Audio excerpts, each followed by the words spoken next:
त्रेता युग में भगवान राम के जन्म के साथ ही समस्त संसार की व्याधियों और बलवान आतताइयों के अंत के युग की शुरुआत हो गई थी। समस्त वायुमंडल पवित्र और सुगंधित हो उठा था।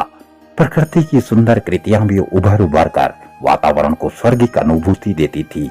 और ऐसे अनुकूल सात्विक वातावरण में मनुष्य के मलिन हृदय में सात्विक भावनाएं प्रवाहित हो रही थी।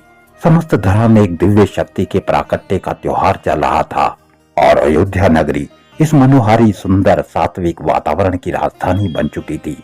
अयोध्या में तो देवों द्वारा बार बार पुष्पों की वर्षा हो रही थी। जैसे जैसे ये स्वर्णिम काल बीतता गया, भगवान राम प्रजा में अत्यंत लोकप्रिय हो गए। उनके माता पिता व गुरुजनों के प्रति समर्पण, निष्ठा और सेवा भाव से लक्ष्मण, शत्रुघ्न और भरत भी प्रभावित थे। और इन सब के हृदय में भी भगवान श्री राम के प्रति निष्ठा, आदर और समर्पण था। बाल्यकाल में ही प्रभु श्री राम ने लक्ष्मण के साथ कई बलवान आतताइयों को इस धरा से मुक्त किया। ताड़का, सुबाहु जैसे कितने ही आतताइयों की मुक्ति से इस धरती में हर्षोल्लास का वातावरण बन गया। और ऐसे मनोहारी वातावरण में भगवान राम और जगत जननी माँ सीता के विवाह से सारे जगत में हर्षोल्लास की पवित्र बेला आ गई।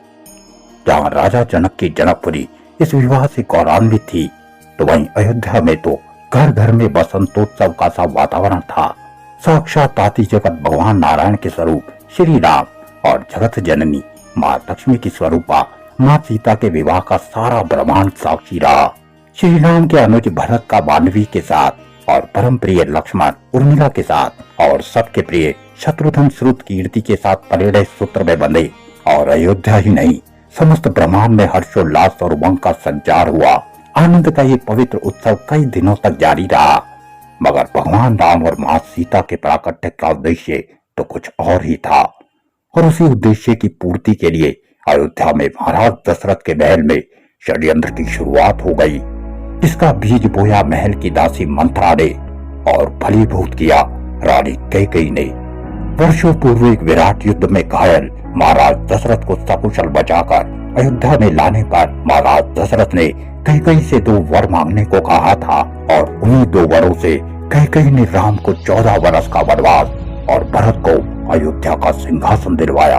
महाराज दशरथ तो मूर्छित हो गए, मगर रघुकुल शिरोमणि भगवान राम ने स्वयं माता कैकेयी को वनवास के लिए आश्वस्त किया और अयोध्या में दुखों का पहाड़ टूट पड़ा।